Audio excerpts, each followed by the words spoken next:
2025 সালে জানুয়ারি মাসে 271টি নারী ও শিশু নির্যাতনের ঘটনা সংঘটিত হয়েছে, যা 2024 সালে ডিসেম্বর মাসের তুলনায় 30টির বেশি।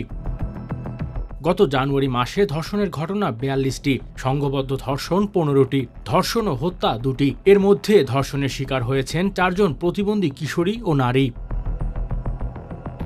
মানবাধিকার সংগঠন মানবাধিকার সাংস্কৃতিক ফাউন্ডেশন MSF প্রেরিত মানবাধিকার পরিস্থিতি মনিটরিং প্রতিবেদন জানুয়ারি 2025-এ তথ্য তুলে ধরা হয়েছে। গত 31 জানুয়ারি এ প্রতিবেদন গণমাধ্যমে পাঠায় MSF। বিভিন্ন পত্রিকার তথ্য বিশ্লেষণ করে প্রতি মাসে MSF এর পক্ষ থেকে প্রতিবেদন তৈরি করা হয়।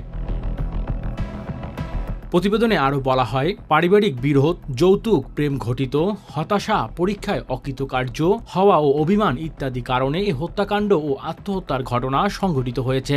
গত মাসে 2টি শিশু ধর্ষণের চেষ্টার ঘটনায় সমাজপতিরা আপোষ করেছে, যা প্রচলিত আইনকে অবজ্ঞা করে বেআইনিভাবে সালিসের মাধ্যমে মীমাংসার সিদ্ধান্ত ছিল। Desk report, metro TV.